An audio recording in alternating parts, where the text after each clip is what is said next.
எல்லாரும் அதப்படி இதப்படின்னு ரெக்கமெண்ட் பண்ணுவாங்களே தவிர கேரண்டி எதுவும் தரமாட்டாங்க. ஆனா நம்ம அமிர்தால ஹோட்டல் மேனேஜ்மெண்ட் படிச்சா 100% ஜாப் கேரண்டி இருக்கு. அமிர்தானாவே அஷ்யூர்ட் ஜாப் தானே. இஸ்லாமியர்களின் பண்டிகைகளின் ஒன்றான தியாக திருநாள் என்று அழைக்கப்படும் பக்ரீத் பண்டிகை நாடு முழுவதும் கொண்டாடப்பட்டு வரும் நிலையில் தமிழ்நாடு முஸ்லிம் முன்னேற்ற கழகத்தின் சார்பில் சிறப்பு பிரார்த்தனை குனியம்புத்தூர் NSK திருமண மண்டபத்தில் நடைபெற்றது.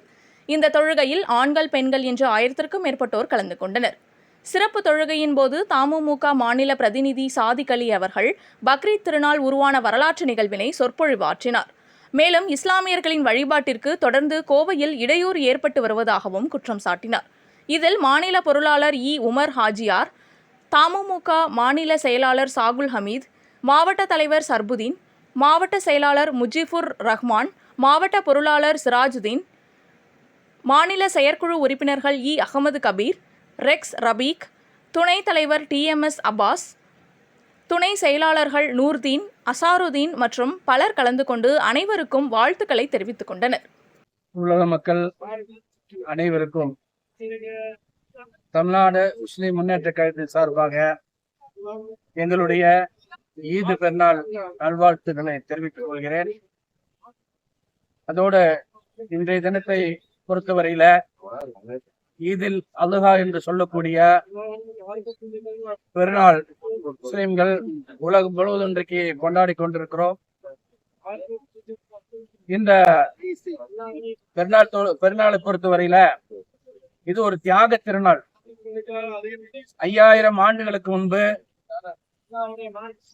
நடைபெற்ற ஒரு வரலாற்று சம்பவத்தை நினைவு கூறும் வண்ணமாக இந்த பெருநாள் தொழுகை இன்றைக்கு இங்கே நடைபெற்றிருக்கிறது.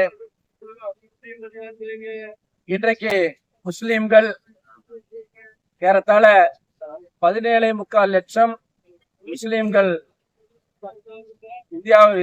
சவுதி அரேபியானுடைய கஅபா என்று சொல்லக்கூடிய அந்த புனிதமிக்க தலத்திலே இன்றைக்கு ஹஜ்ஜுக்காக ஒன்று குழுமே இறைவனை துதித்துக் கொண்டிருக்கிறார்கள்.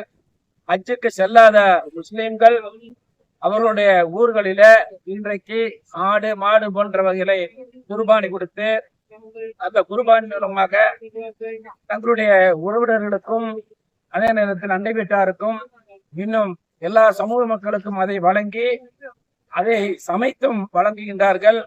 மகிழ்ச்சியோடு இன்றைக்கு கொண்டாடி கொண்டிருக்கிறார்கள். ஒரு மிகப்பெரிய ஒரு சகோதரத்துவத்தை, மிகப்பெரிய ஒரு நேசத்தை, ஒரு சகோதரத்துவம் இந்தியாவிலே நிலவ வேண்டும் என்ற எண்ணத்தின் அடிப்படையிலே இன்ற நிகழ்வு நடக்கிறது. அதே போல் இன்றைய தினத்திலே முஸ்லிம்கள் உலகம் முழுவதும் இன்றைக்கு பல்வேறு சித்திரவதைக்கு ஆளாக்கப்படுகின்றார்கள். குறிப்பாக காசாவிலே இந்த முயற்சி முதல் முறையாக கோவையில் தொடங்கப்பட்டுள்ளது.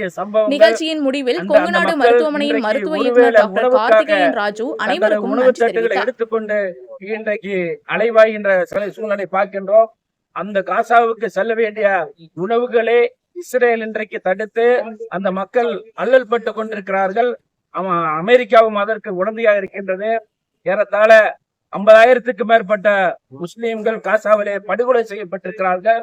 இன்றைக்கும் தொடர்ந்து அங்கே தாக்குதல் நடந்து கொண்டிருக்கிறது.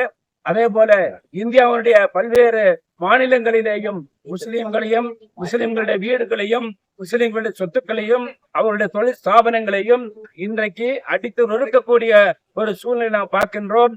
புதிதாக இந்திய அரசு கொண்டு வந்திருக்கக்கூடிய வக்ஃப் திருத்த சட்டம் என்ற பெயரிலே, அந்த திருத்த சட்டம் என்ற பெயரில் முஸ்லிம்களுடைய சொத்துக்களையும், இறை வழிபாட்டு தலங்களையும், கபர்ஸ்தான் இடங்களையும் போன்ற பல்வேறு இடங்களை அபகரிக்கக்கூடிய ஒரு சூழ்ச்சியை இன்றைக்கு மத்திய அரசு செய்து கொண்டிருக்கிறது.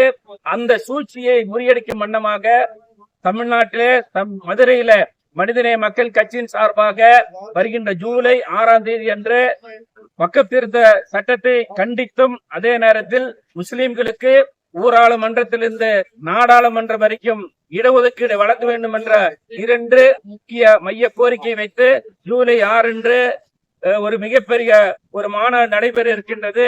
அந்த மாநாட்டிலே இந்த 2 கருத்துக்களையும் வைத்து மக்கள், பல்லாயிரக்கணக்கான மக்கள் அங்கே குழும இருக்கின்றார் என்பதை இந்த நேரத்தில் தகவலாக பதிவு செய்து கொள்ள விரும்புகிறேன். நன்றி.